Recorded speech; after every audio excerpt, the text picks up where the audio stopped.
Saudi Arabia, the heart of the Middle East. Saudi has an incredible history, an immersive culture, and Saudi hospitality is legendary. Today, Saudi is also known as the world's largest oil exporter, and it's also home to the world's largest green hydrogen project, and now home to the world's first cognitive city. Saudi Arabia is headed towards a new direction, a new tomorrow, a new future that's powered by technology. In the Digital Kingdom, I will tell the story of Saudi Arabia's vision of entering a new age, the age of a technology-driven future. From the world's largest smart city developments to changing the focus of government to utilize data to drive the economy, the Saudi economic landscape is rapidly shifting towards technology and innovation. And what is apparent is with its incredible talent pool, future opportunities, and focus on technology are together going to create a new. Join me, Ian Khan, in my journey of finding out what the future holds for Saudi Arabia as I speak with leading experts in government, the private sector, global technology companies, and others to learn about the evolution of the digital kingdom.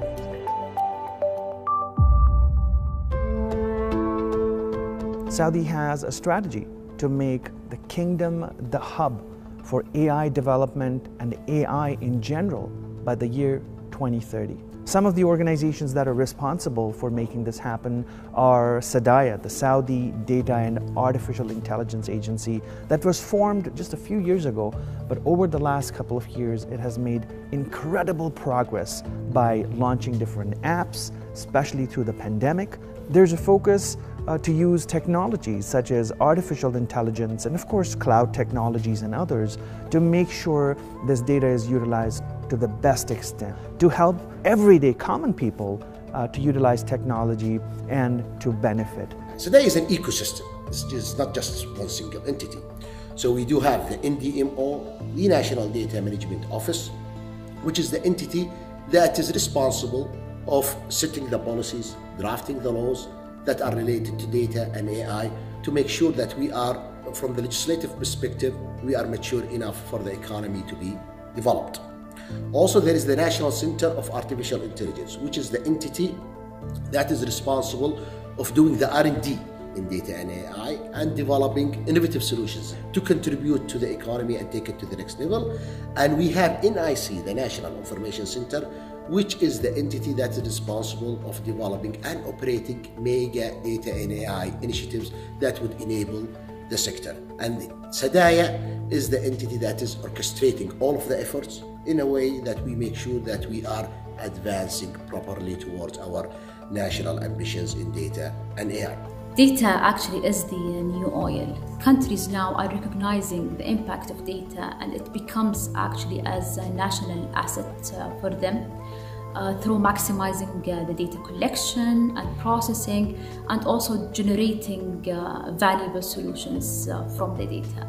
That data, massive data, it allowed us to see things from not just 10,000 feet, but from 100,000 feet. We can do all the data fusion that is possible to be done.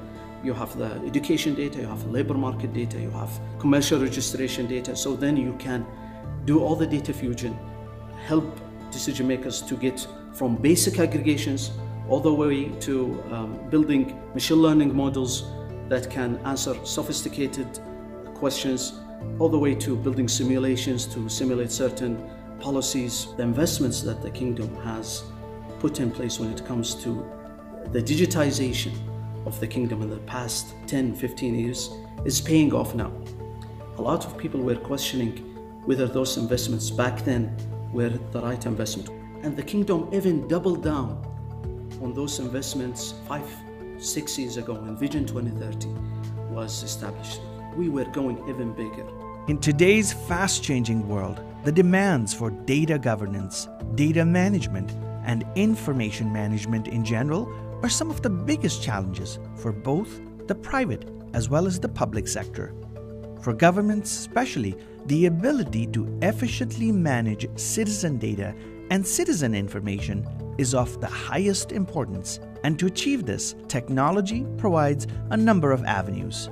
We see use cases from many different countries across the world where huge progress has been made by using cutting-edge technologies to manage user data. In fact, a number of governments across the world have started using decentralized databases such as blockchain to manage citizen data.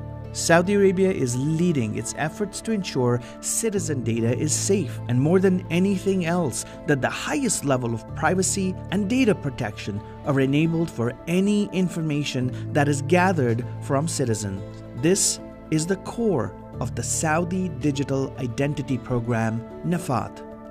One domain that we are extremely proud to be working at is the digital identity. We have developed NAFAT. It's a single sign-on solution. So for an individual user, a digital user, he has one credential that he could use to access multiple applications. What do you gain by doing that? First, you make the journey extremely pleasant.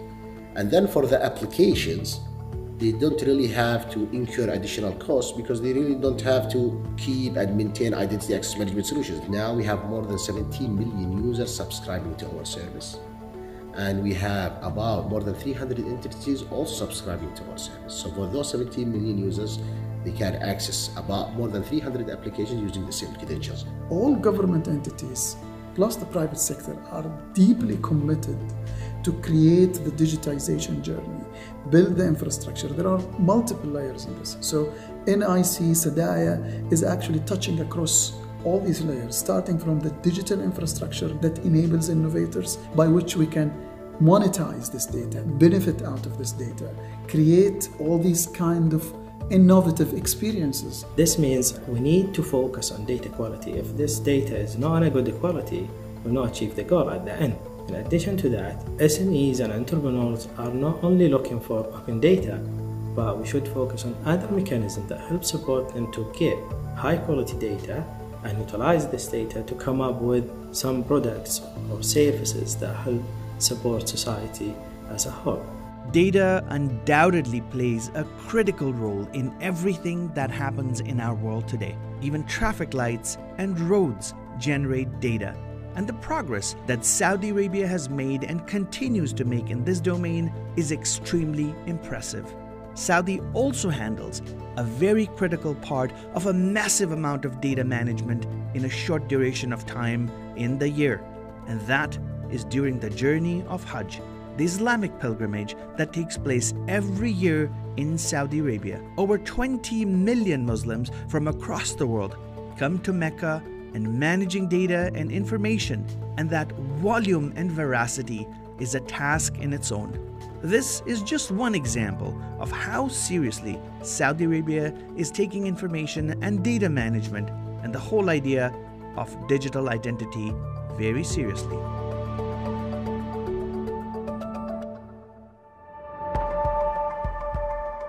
Between 2019 and 2021, the COVID-19 pandemic struck the whole world.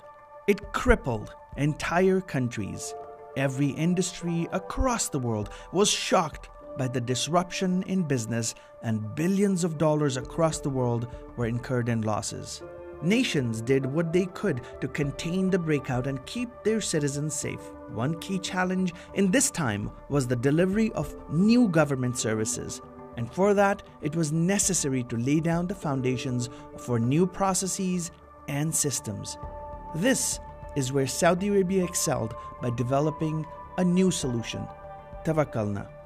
Literally translating to trust, the release of Tawakkalna was one of the fastest deployments of a technology-based solution for a country of almost 35 million people. When Tawakkalna started, it was actually initially just for permission. So people used to apply to ask for permits for them to move from one place to another. But then over time, as the pandemic gets deeper and deeper, there was a need to create a system that allows everyone in the country to check the immunity and the health status of people. And the team started building all these services to enable all the law enforcement, all the facility owners, shop owners to check whether this person got corona or not. This was the first service that suddenly became required. Sadaya was able to pull all resources around with National Information Center, building all the infrastructure, building all the development team, creating all the journals. The team were literally in sleepless weeks, not nights, for almost 2 months or so. They need to create these services in very short period of time and without jeopardizing security, without jeopardizing privacy, without jeopardizing performance. And the amount of support we got from the top leadership of the country was tremendous. Saudi is not new to collaboration. In fact, it was the vision of modern Saudi Arabia's founder, King Abdul Aziz Al Saud, who laid the foundation of Saudi Arabia's economy through collaboration. The partnership with foreign oil companies led to not only the development of the oil industry, but also to its skyrocketing growth to the extent that Saudi Arabia has become one of the world's largest exporters of oil in the last 8 decades. The kingdom continues the tradition of collaboration and leading many new initiatives. This includes laying down the foundations of initiatives such as the Digital Cooperation Organization, a think tank dedicated to helping countries across the world take a step into digital transformation, or the establishment of the Future Investment Institute, a think tank that was founded in Saudi and now is a global organization for investing into the future. Saudi is now home to new initiatives in the areas of carbon exchange, manufacturing, agri-tech, technology, climate change, and more. Much of this is attributed to the initiative known as Vision 2030. When I visit countries that have great ambition, I often ask them, are you positioning yourself not to be good at what you're doing, which you can be, but to lead others, to create models for other communities and other countries? This nation has decided that they want to be innovation leaders, that they want to be able to create new ideas and new solutions that solve problems in the United States or around this region or into Africa. And it's clear to me, looking around, that if the existing trajectory continues, this will be a formidable force globally in just a few years. If you read the Vision 2030, you will find a lot of things to be achieved. On the logistics side, on the tourism side, healthcare, education, and you name it. In order for the government to be able to achieve them, you have to have a strong, robust digital foundation behind it. Listen, we cannot build enough data centers quick enough, okay? The transformation is massive. The farm we built here is in partnership with a company called NADEC, a National Agriculture Development Company, a traditional dairy and juices and other company that is really trying to innovate and tech up, if you will, and join the new economy, right? What's great is we saw NADEC investing in a 30 megawatt solar power farm. Well, what we did is partnered on their land. We're building inside of what used to be alfalfa crop pivots, wasting a lot of water, but they have the water infrastructure. And now we have a huge scale farm that'll be producing 140 tons a week of premium tomatoes starting in March. 140 tons a week, significant capacity of 16 varieties of tomatoes, half of which have never been tried in the region. They're novel products. We're changing the human experience in the platter, but also at a much lower cost than imports, very little water consumption, right? And it's all made possible by two partners coming together, a traditional company with infrastructure, and us partnering with that infrastructure with our capabilities. When it comes to collaborators, definitely we get to collaborate with the leading companies in data, artificial intelligence. But yes, I think you need to be extremely selective in what could offer you a better solution. This is very important. And when it comes to benchmarking, usually when we get to develop our strategies, whether the business strategy or the technical strategy or the cybersecurity strategy, we really work with the best leading consulting firms to make sure that we get to benchmark ourselves and to properly set our ambitions and our goals, and to start from where others ended, not from where others started. And our vision is to establish the kingdom as a global leader in the elite lead of the data and AI-driven economy. So here in Riyadh, the digital city, we have all the government entities, all the offices. And what you see here is a different kind of energy when it comes to collaboration, when it comes to meeting people. Everything is around here. So it's been incredible meeting different people from different government entities and talking to them about the actual change that is happening here in Saudi Arabia.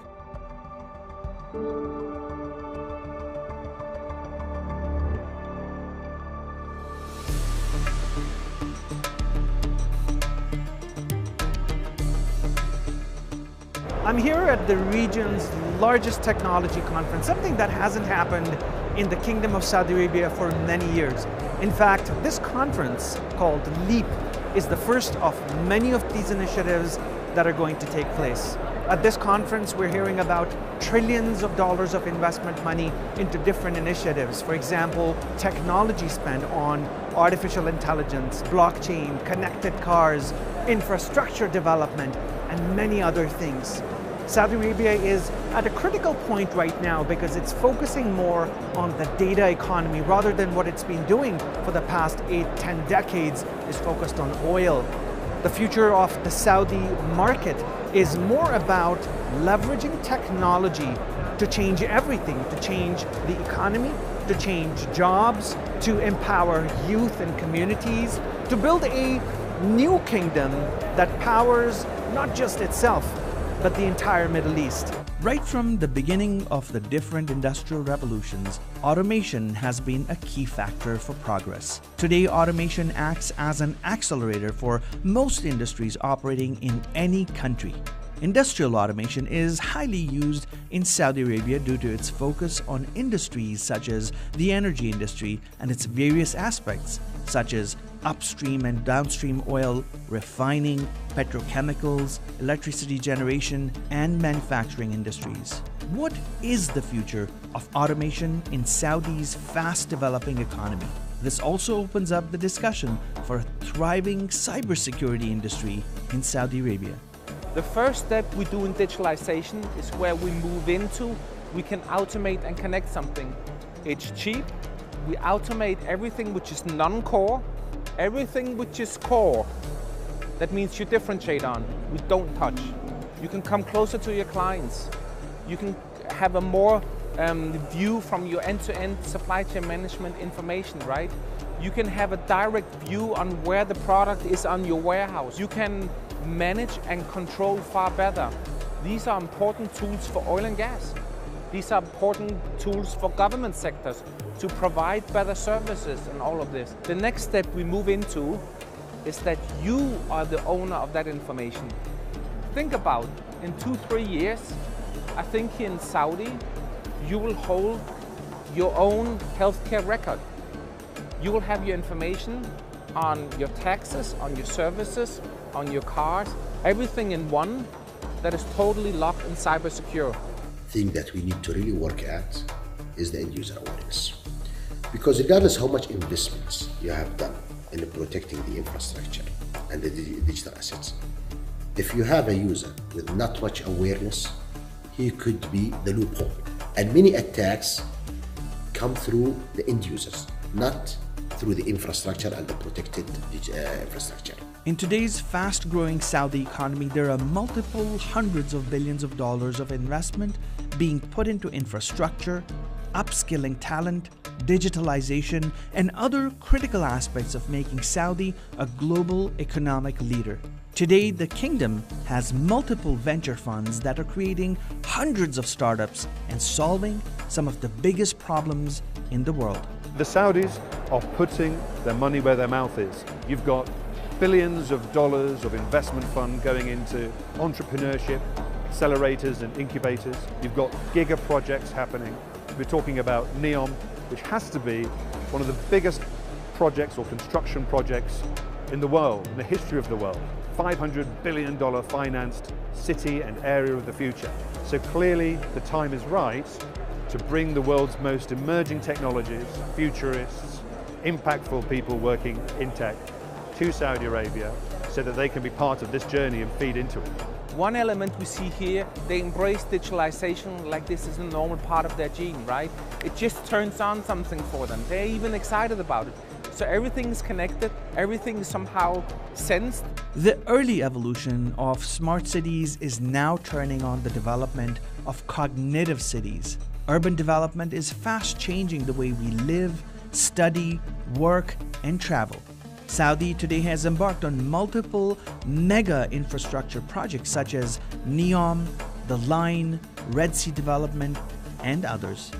We are a planet now where over half of humanity lives in cities, and that's just going to grow over the next few years. This is going to be the century of cities. And all the big issues, whether it's transportation or energy or the climate emergency, we've got to solve these within cities, because this is not just a topic about our urban centers. This is a topic about the future of the planet. So faced with some great challenges and all the promise that cities bring, we've got to bring new innovation, new ideas, new technologies to apply against these big problems. And while we can do the right thing, we ought to do good, we can also do well. We can build businesses, we can build new innovation that creates new solutions for communities all over the world. Look, at the end of the day, smart cities is about quality of life. It's about a better human experience for everybody.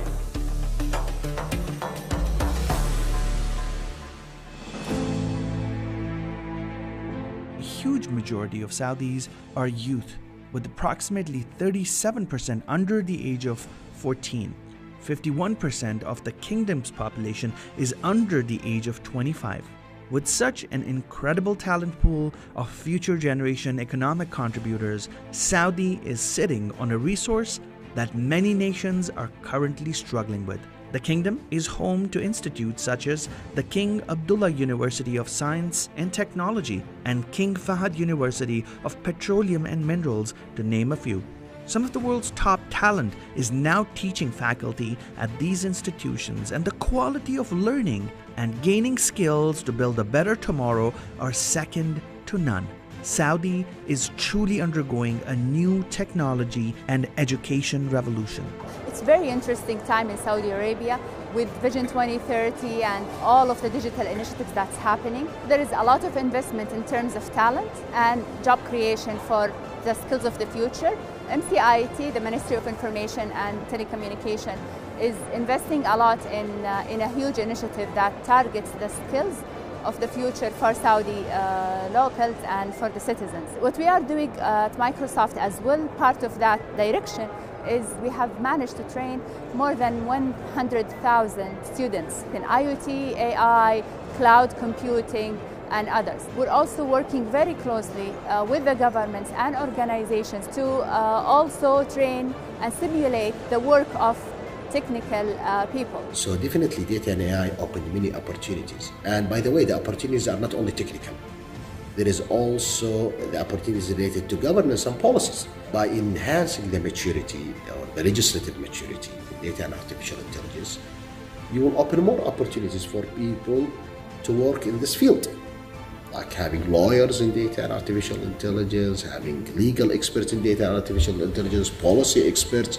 Are we doing really a good job when it comes to building those universities, choosing the disciplines that those universities should focus on?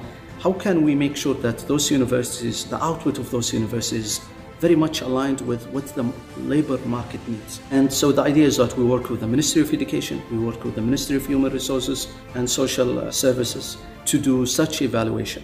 And the results were, very surprising to many. We enable those universities to use such insights to help them make better decisions when it comes to the investments that they will make. One of the characteristics of this great nation of the Kingdom of Saudi Arabia right now is that it has a very large and growing young population. And they have a chance to create a new future, to bring new ideas to the table. They need to create and be engaged in the type of future that they want. So that means expanding education to include things like software development, programming like we're seeing all over the world. This is already happening, of course. Giving as many children as possible access to the different tools that can enable them to be inspired, to understand things like science, technology, engineering, mathematics applied to solve the great problems of a great nation. Countries want to create environments where the young population and the new working population don't feel like they have to look elsewhere for the great opportunities, that they are here at home. And that means investing in our kids, investing in their education, inspiring them and really believing what they can do to create a prosperous future for this land. I'm quite used to going to tech events in different countries, and one of the most arresting things about Saudi is the fact that you have such a large proportion of female visitors to this event, and the tech industry in Saudi Arabia has 28% female participation at this moment in time, and that is an upwards trend, and it's growing. That is leading, world leading in terms of other countries. Saudi today is headed towards the future with no stops. Perhaps the next few years will be a revelation for the rest of the world as Saudi doubles down on its technology investments, its focus on developing its talent pool, and potentially becoming a powerhouse of different industries and a hub in the Middle East. All of the sectors that we are working at, be it health, be it energy, can be definitely affected by data and artificial intelligence, even the renewable energy. In fact, we are working now on the energy and the health sector, trying to use data and AI techniques to advance those sectors. So we believe that data and AI could be key to many of our challenges. I can say openly, Saudi is serious about this. They have realized the need for economic diversification and for having the Saudi people participate both in the value creation and the value capture of technology, and to improve the lives of Saudi consumers, Saudi market participants, etc. So people will see the transformation and the economic growth of Saudi as a very real thing. It will entice them to commit to the region and to commit to the country, as we have. We're actively here. Our largest asset anywhere is built here because we acknowledge the size of the market. We see the opportunity. We found like-minded partners like in Nadec, and Nadec's partly owned by the Public Investment Fund, right, all the way up to the leadership here. You really see an appetite for change, and I think that excites people like me and entrepreneurs who want to make an impact and want to build something exciting. The Middle East is the new Europe, particularly when looking at the demographics of this region. And there's almost 500 million young people in the Middle East, people under the age of 30. The promise and potential around this region is enormous, and serious amounts of investment into getting this youth into technical jobs, STEM jobs, into technology. So I think you're going to see a hub for programming, a hub for cybersecurity excellence, a hub for gaming and software engineering. It's very exciting, and it's definitely a place of growth. Saudi Arabia is creating the largest esports arena in the world right now. I see Saudi Arabia becoming the next big hub for esports. It will be the future for gaming. We're the biggest economy in the Middle East. We are the largest oil transporter in the world. So we do have a big responsibility. We are also the Islamic destination for a big Muslim nation. A lot of responsibility on Saudi Arabia, and I think we are standing up to this responsibility and continue to drive this change in the region and continue to be the backbone of the Middle East.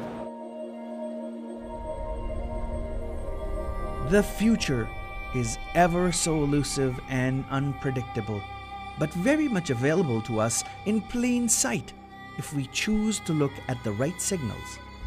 The world today is at a crossroads between fighting disease that transcends nations, wars that are crippling the global economy, and unpredictable financial and other events that impact not just one country but everyone across the world. Saudi Arabia is moving fast towards a new vision, Vision 2030, and has invested significantly in its infrastructure and technology. The next few years are going to be the beginning of a new era, the era of the digital kingdom. My journey as a filmmaker takes me to places where the story is not breaking, but where breakthroughs are happening. and where massive changes are happening in the future. The digital kingdom has been made possible by the trust and help of a lot of people, and we thank everyone who was part of this journey. A big thanks to Informa, Michael Champion, Annabelle Mander, and the team that hosted us at Leap. I'd also like to thank the leadership team at Sedaya, who were extremely generous with their time with us, and everyone who took the time to interview with us, and lastly, those who believe that Saudi Arabia is an incredible place to be.